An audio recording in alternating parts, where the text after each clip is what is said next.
Yesus membentangkan suatu perumpamaan lain lagi kepada mereka, katanya.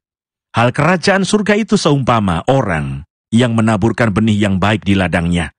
Tetapi pada waktu semua orang tidur, datanglah musuhnya menaburkan benih lalang di antara gandum itu, lalu pergi. Ketika gandum itu tumbuh dan mulai berbulir, nampak jugalah lalang itu. Maka datanglah hamba-hamba tuan ladang itu kepadanya dan berkata, "Tuan, bukankah benih baik yang Tuan taburkan di ladang Tuan? Dari manakah lalang itu?" Jawab tuan itu, "Seorang musuh yang melakukannya." Lalu berkatalah hamba-hamba itu kepadanya, "Jadi maukah Tuan supaya kami pergi mencabut lalang itu?" Tetapi ia berkata, "Jangan, sebab mungkin gandum itu ikut tercabut pada waktu kamu mencabut lalang itu. Biarkanlah keduanya tumbuh bersama sampai waktu menuai. Pada waktu itu aku akan berkata kepada para penuai, kumpulkanlah dahulu lalang itu, dan ikatlah berberkas-berkas untuk dibakar. Kemudian kumpulkanlah gandum itu ke dalam lumbungku." Maka Yesus pun meninggalkan orang banyak itu lalu pulang. Murid-muridnya datang dan berkata kepadanya, "Jelaskanlah kepada kami perumpamaan tentang lalang di ladang itu." Ia menjawab katanya, "Orang yang menaburkan benih baik ialah anak manusia. Ladang ialah dunia. Benih yang baik itu anak-anak kerajaan, dan lalang anak-anak si jahat. Musuh yang menaburkan benih lalang ialah iblis. Waktu menuai ialah akhir zaman, dan para penuai itu malaikat. Maka seperti lalang itu dikumpulkan dan dibakar dalam api, demikian juga pada akhir zaman. Anak manusia akan menyuruh malaikat-malaikatnya, dan mereka akan mengumpulkan segala sesuatu yang menyesatkan, dan semua orang yang melakukan kejahatan dari dalam kerajaannya. Semuanya akan dicampakkan ke dalam dapur api. Di sanalah akan terdapat ratapan dan kertakan gigi. Pada waktu itulah orang-orang benar akan bercahaya seperti matahari dalam kerajaan Bapa mereka. Siapa bertelinga, hendaklah ia mendengar." Bapak yang dikasihi Tuhan, saya minta maaf karena tema firman kita belakangan ini serem-serem. Perumpamaan lalang di antara gandum ini salah satu perumpamaan yang sering disalahpahami. Orang mensederhanakan dengan hanya bicara, "Oh, lalang itu orang jahat, gandum itu orang baik, dan akan dipisahkan pada akhirnya." Ya, itu memang akan terjadi. Tapi bagaimana Yesus menceritakannya, ini menarik sekali. Sedikit latar belakang, lalang atau gandum. Lalang atau gandum itu memang kalau belum matang mirip sekali. Ketika baru bertumbuh, lalang atau gandum itu susah dibedakan, sangat mirip. Dan perbedaannya akan terlihat setelah menuai. Pada waktu penuaian, pada waktu panen baru akan kelihatan. Batang gandum akan lebih berat karena penuh dengan bulir-bulir gandum. Kalau kita mau mencabut lalang di antara gandum, susah sekali kalau belum panen. Karena bisa terjadi kita mau cabutnya lalang, kita malah mencabutnya gandum. Nah, karena itu Yesus mengatakan ayat kunci dari perumpamaan ini, Bapak Ibu. Ketika Tuan pemilik lalang itu didatangi oleh hamba-hambanya dan bilang, "Bagaimana kami cabut lalangnya?" Tuhan itu bilang, "Biarkanlah, biarkanlah. Jangan, sebab mungkin gandum itu ikut tercabut pada waktu kamu mencabut lalang itu. Biarkanlah keduanya tumbuh bersama sampai waktu menuai." Banyak orang yang gak percaya kepada Tuhan bilang, katanya Tuhan baik, tapi kenapa ada kejahatan di dunia? Katanya Tuhan ada, tapi kenapa ada orang jahat? Kenapa ada orang yang jahatnya ampun-ampunan, melakukan kejahatannya di dalam gereja? Mengerikan sekali. Kita Dream House bekerja dengan anak-anak, dan perlindungan anak itu jadi suatu yang udah otomatis gitu ya, membuat kita peka kalau ada kasus anak yang diperlakukan dengan tidak benar, dan banyak kasus yang menyedihkan terjadi. Anak dilecehkan oleh pemuka agama, anak dilecehkan oleh orang yang harusnya melindunginya, orang yang jadi panutan secara rohani. Di dalam gereja, di dalam tempat ibadah ada kejahatan seperti itu. Sehingga orang-orang yang gak percaya sama Tuhan bilang, kalau Tuhan itu baik, kenapa Tuhan izinkan ada kejahatan seperti itu? Ketika kita melayani orang yang susah, kita melayani orang miskin, orang yang tertindas, orang yang terabaikan, orang yang teraniaya, kita juga akan mendengar jeritan. Katanya Tuhan baik, tapi kenapa ada penderitaan? Kenapa ada hal yang busuk, hal yang buruk? Puluhan tahun melayani Tuhan, apa yang saya temukan? Di mana-mana ada orang jahat. Ketika awal-awal pelayanan hanya pelayanan anak jalanan, saya pikir ya inilah orang yang tersisi, inilah orang di mana mereka hidup tanpa privilege dari dunia ini sehingga kemudian mereka hidup dengan kejahatan. Tapi setelah melayani jemaat, ternyata ya nggak beda-beda jauh juga gitu ya. Kejahatan pun ada. Kemudian orang bertanya, jadi Tuhan gimana? Tuhan nggak ada dong kalau kayak gitu. Kalau ada kejahatan di tengah dunia, Tuhan nggak ada dong. Bapak Ibu yang dikasihi Tuhan, Yesus sudah cerita dengan perumpamaan lalang di antara gandum ini. Yesus bilang, anak manusia, Tuhan menabur yang baik. Tetapi ada musuh, ada si jahat yang menabur lalang. Dan lalang itu tumbuh bersama gandum. Tuhan mengatakan, biarkan keduanya tumbuh bersama sampai waktu menuai. Karena itu jangan heran ada kejahatan di sekitar kita. Jangan heran ada orang jahat bahkan di dalam gereja. Jangan heran ada orang yang menyusup masuk, kata, wah itu penyusup. Sekarang ini susah untuk membedakan yang penyusup atau yang baik. Karena banyak sekali yang awalnya kelihatannya baik sekali, manis sekali gitu kan. Kata-katanya seperti malaikat. Tapi setelah ketahuan belangnya ternyata serigala berbulu domba. Bapak Ibu yang dikasihi Tuhan, itu nyata dan Yesus sudah mengatakannya. Bahkan Tuhan sengaja membiarkan lalang tetap tumbuh bersama dengan gandum.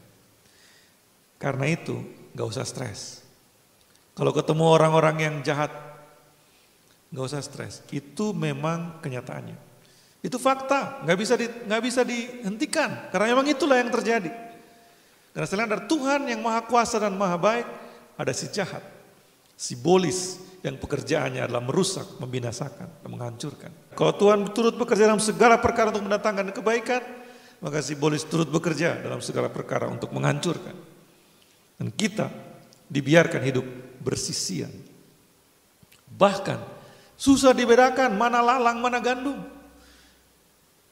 Kadang-kadang kita susah membedakan siapa yang baik, siapa yang jahat, siapa yang baik sama saya, siapa yang jahat sama saya. Susah dibedakan, karena di depan semuanya ngomongnya manis sekali. Makanya saya didik anak-anak, saya didik anak-anak di Dreamhouse juga. Jangan terlalu kagum dengan orang yang bicaranya manis. Dan jangan langsung sakit hati kalau orang bicaranya keras. Karena banyak kali orang yang bicara keras, itu justru orang yang sayang sama kamu. Dan orang yang bicara manis, itu justru orang yang busuk dan niatnya jahat sama kamu. Kenapa? Karena kita hidup di dunia yang seperti itu. Karena itu Bapak Ibu yang dikasihi Tuhan. Gak usah heran, gak usah takut, gak usah stres. Lalu bagaimana? Saya belajar banyak sekali dari perikop hari ini. Yesus mengatakan seperti ini, aplikasinya pertama bagi kita adalah begini. Gak ada gereja yang sempurna, murni, suci, 100%. Gak ada. Nine orang Jerman bilangnya. Opso, gak ada. Gak ada gereja yang sempurna, gak ada gereja yang murni, gak ada gereja yang suci 100%, gak ada, karena gereja adalah kumpulan orang-orang. Dan di mana ada orang-orang berkumpul, ada lalang, ada gandumnya. Karena itu, kasihan sekali bagi orang-orang yang suka pindah-pindah gereja karena mencari gereja yang sempurna. Sampai Tuhan datang kembali, engkau tidak akan menemukannya. Kenapa? Karena selama ada manusia, di situ ada lalang, dan di situ ada gandum. Jangan cari gereja yang sempurna, murni, suci 100%, karena gak ada di dunia ini. Di mana ada kumpulan orang di situ, ada lalang dan ada gandum.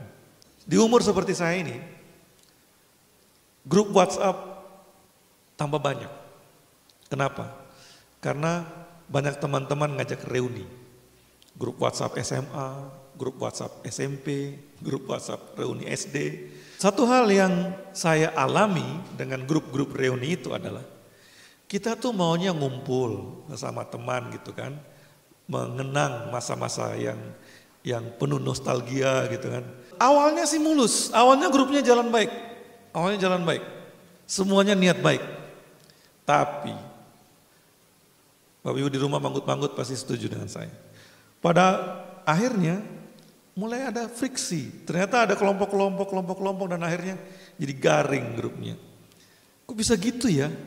Bisa sekali. Dan memang nature-nya manusia itu seperti itu. Di mana ada yang baik, di situ ada yang jahat. Di mana ada yang tulus, di situ ada yang bulus. Karena itu kalau cari gereja juga, jangan naif. Dan juga jangan sok suci. Karena tidak ada gereja yang sempurna, tidak ada gereja yang murni, tidak ada gereja yang 100% suci. Lalu bagaimana? Yesus mengatakan, gak usah cabut lalangnya, tapi biarkan gandumnya bertumbuh. Yang harus dilakukan oleh petani ketika lihat ada lalang dari antara gandumnya, dia memastikan bahwa gandumnya dapat nutrisi yang cukup, gandumnya dapat pemeliharaan yang cukup, sehingga gandumnya terus bertumbuh sampai berbuah. Ketika gandumnya bertumbuh sampai berbuah dengan mudah, dia akan bisa memisahkan gandum dengan lalangnya. Jadi, Bapak Ibu, di gereja, di dalam komunitas orang percaya, gak usah sibuk cari lalangnya. Mana nih penyusup, mana nih orang yang jahat, mana nih yang gak tulus. Gak usah sibuk. Gak usah sibuk cari lalangnya. Tapi fokuslah untuk berakar dan bertumbuh dalam Kristus. Ketika kita fokus pada hubungan kita dengan Tuhan, ketika kita fokus pada persekutuan kita dalam doa dan firman, kita akan berakar, kita akan bertumbuh, kita akan menghasilkan buah. Lalang-lalang, biarin aja. Tuhan bilang biarkan mereka. Tuhan aja bilang biarkan mereka. Kenapa Pak Pendeta sibuk mencari mana lalangnya, mana biang keroknya, mana yang gak usah. Tapi fokus supaya berakar, bertumbuh dalam Kristus. Merenungkan firman ini saya lega sekali. Saya menetapkan hati, saya gak mau pusing dengan lalang. Itu Bapak Ibu yang masih lalang, saya gak akan pusing. Saya mau pusing dengan gandum-gandum. Supaya mereka berakar dan bertumbuh di dalam Kristus. Dan saya sendiri berakar dan bertumbuh di dalam Kristus. Selain kita gak perlu sibuk mencari lalangnya, satu hal yang lain juga, kita tidak perlu juga menonjolkan diri supaya dikagumi atau dihormati orang. Kita fokus pada percaya dan taat kepada Kristus. Gandum gak usah teriak-teriak, aku gandum loh, aku gandum loh, aku orang baik loh, aku orang baik loh. Gak usah. Bertumbuh aja di dalam komunitas orang percaya, gak usah. Gak perlu menonjolkan diri supaya dikagumi atau dihormati orang. Tapi fokus pada hubungan pribadi dengan Tuhan. Percaya dan taat pada Kristus, pada firman-Nya. Kalau kita hidup demikian Bapak Ibu, kita akan berakar, bertumbuh, dan berbuah. Dilihat dari buahnya. Banyak orang ngomongnya hebat sekali. Saya orangnya percayaan Bapak Ibu. Dari kecil saya tumbuh dengan kenaifan seperti itu. Saya percaya orang akan seperti saya. Karena itu kalau saya main Uno saya nggak jago. Kalau saya kasih draw 4 itu berarti itu pasti saya memang kepepet. Kalau Bapak Ibu nggak tahu permainan Uno bisa googling aja. Uno itu permainan wajib di Shine dan Dream House. Kalau saya main Uno dan saya kasih draw 4 dan saya bohong, langsung kelihatan dari wajah saya. Karena saya orangnya nggak bisa kayak gitu, nggak bisa licik gitu ya. Gak pintar licik, karena itu saya kalau kerja di tempat kerja yang banyak manuvernya saya tersingkir duluan. Dan saya naifnya saya pikir orang-orang akan begitu. Karena itu saya berkali-kali tertipu oleh orang-orang yang mulutnya manis di depan. Di dalam Kristus saya mendapat penghiburannya. Kenapa? Karena Yesus bilang fokus pada hubungan dengan Tuhan. Gak usah cari pujian. Gak usah cari posisi, gak usah cari kesempatan untuk menampilkan diri. Tuhan yang akan membela. Kalau kita menghasilkan buah, tuh buahnya akan kelihatan dan gak bisa dibantah. Buah dari gandum itu gak bisa dibantah. Dia diam aja, dia menghasilkan buah, udah itu gandum. Gak usah teriak-teriak, saya gandum, gak usah. Memang gandum kok. Bertahun-tahun yang lalu saya bilang kepada jemaat di Shine, lakukan pelayananmu dengan tulus. Karena suatu saat nanti ketika enggak ada yang membelamu, ketulusanmu yang akan jadi pembela terakhir. Dan Bapak Ibu yang dikasihi Tuhan, lalang dan gandum tumbuh bersama-sama. Gandum adalah gandum. Dia menghasilkan bulir-bulir gandum. Kecuali kalau gandum itu kena hama, dia nggak bisa tumbuh dan dia mati. Tapi petani yang baik akan jaga setiap gandumnya untuk tumbuh dengan baik. Dan Tuhan kita, gembala kita yang sempurna, menjaga kita. Jadi fokus kita bukan mau tampil, mau menonjol. Tapi fokus kita adalah supaya kita percaya dan terus taat pada Kristus. Karena itu Bapak Ibu yang dikasihi Tuhan. Kita bukan hakim. Gak usah cari-cari siapa yang lalang, siapa yang gandum. Fokus pada diri kita sendiri. Kan seringkali saya dapat pertanyaan, Pak, gimana kalau si ini kayak gini? Saya bilang, cara bertanya yang salah. Mulailah dengan subjek orang pertama tunggal. Bagaimana jika saya? Setiap kali dengar firman Tuhan aplikasinya adalah saya. Itu untuk diri saya, bukan untuk orang lain. Kenapa? Karena kita bukan hakim. Yesus dihakimi di depan Pilatus. Pilatus bilang, kamu gak tahu saya siapa? Kamu gak tahu saya punya kuasa untuk melepaskan kamu? Yesus bilang, kuasa yang kamu punya, kamu dapat dari orang lain. Yesus diberi kuasa di surga dan di bumi. Dan kita murid-muridnya. Kita murid Kristus Bapak Ibu. Kita bukan hakim. Saya sering bilang pada orang-orang, menghakimi itu bukan dalam job description saya. Job description saya adalah mengasihi, melayani. Karena itu, kita murid Kristus yang menghidupi ajaran dan teladan Yesus. Ketika kita bertemu dengan orang yang jahat, orang yang jahatin kita, apa yang kita lakukan? Tuhan bilang ampuni. Kita mengampuni walaupun dengan hati, oh Tuhan aku mengampuni. Tapi ampuni. Make the decision to forgive. Bikin keputusan untuk mengampuni.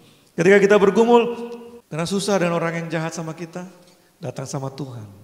Tuhan akan memberi penghiburan, Tuhan akan memberi kekuatan, Tuhan akan menopang kita. Elia putus asa. Hidup di tengah kerajaan di mana raja dan permaisurinya jahat sekali. Dia yang hidup dalam kebenaran mau dibunuh. Tuhan menghibur dia. Saking sayangnya Tuhan sama Elia. Tuhan jemput Elia naik kereta api ke surga. Kita bukan hakim, kita murid Kristus yang menghidupi ajaran dan teladan Yesus. Di tengah dunia yang jahat ini Bapak Ibu yang dikasihi Tuhan, Yesuslah penghiburan kita.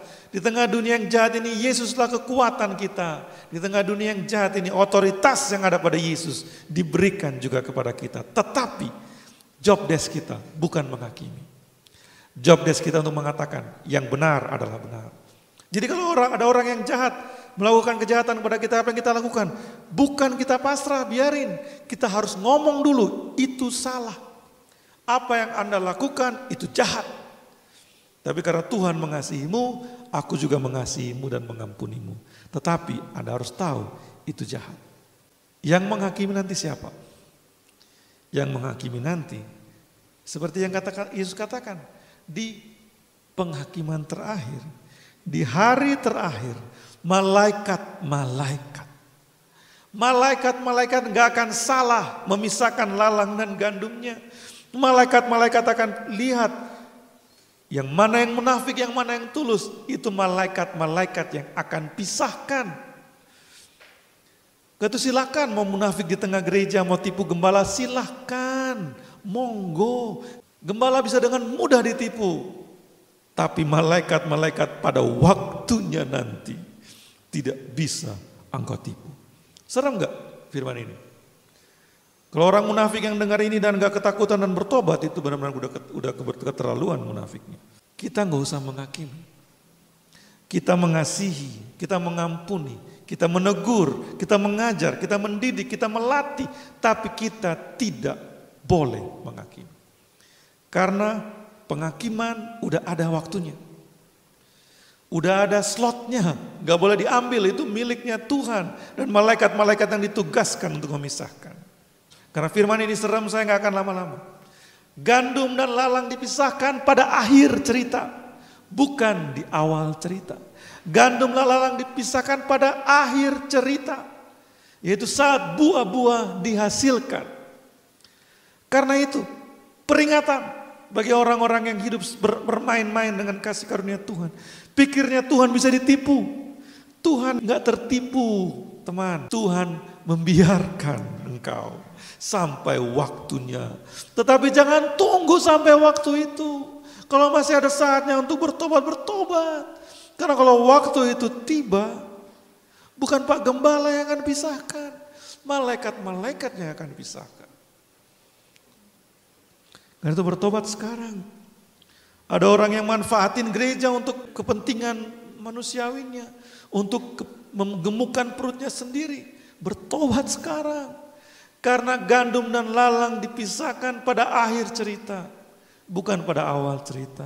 Ketika buah-buah dari gandum itu mulai bertumbuh. Mulai kelihatan gandumnya jadi berat. Dan karena buah-buahnya dengan mudah lalang akan kelihatan. Dan lalang akan dikumpulkan dan dibakar di dalam api. Di mana ada apa? Yesus mengatakan, seperti lalang dikumpulkan dan dibakar dalam api. Demikian juga pada akhir zaman. Semuanya akan dicampakkan dalam dapur api. Di sanalah akan terdapat ratapan dan kertakan gigi. Mengerikan, Bapak Ibu. Tuhan Yesus akan datang kembali. Penghakiman akan terjadi. Kapan? Nggak ada yang tahu. Tapi itu akan terjadi. Karena itu, bertobat ketika ada kesempatan. Bagi orang-orang yang tulus mengasihi Tuhan. Bagi orang-orang yang memikul salibnya. Bagi orang-orang yang menyalibkan egonya. Bagi orang-orang yang berkorban hati, berkorban tenaga, berkorban uang. Bagi orang-orang yang dimanfaatin oleh orang-orang munafik, orang-orang jahat. Yesus mengatakan begini, pada waktu itulah orang-orang benar akan bercahaya seperti matahari dalam kerajaan Bapa mereka. Bapak bisa lihat wajah saya? Pada waktunya nanti akan bercahaya seperti matahari dalam kerajaan Bapa. Kalau saya hidup tulus, kalau saya melayani dengan sungguh-sungguh melayani Tuhan. Kalau saya fokus pada hubungan saya dengan Tuhan, berakar dan bertumbuh di dalam Tuhan. Dan kalau Bapak Ibu melakukan itu juga, pada waktunya orang benar akan bercahaya seperti matahari. Matahari itu menyilaukan. Tapi itulah destiny kita di dalam Kristus.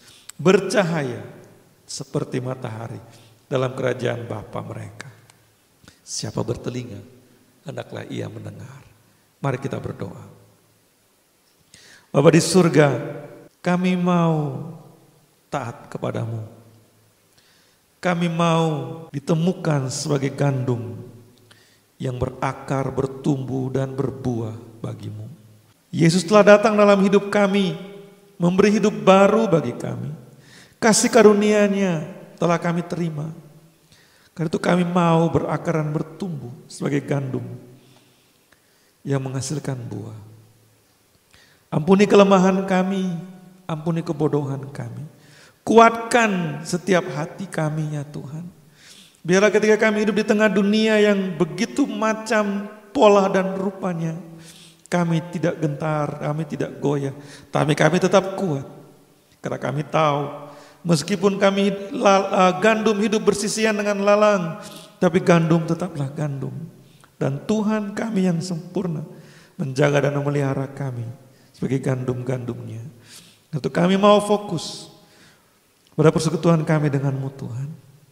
Tolong kami ya Roh Kudus, bersetiap kami yang mendengarkan firman ini, mengaminkannya dan menghidupinya dalam nama Yesus. Haleluya. Amin.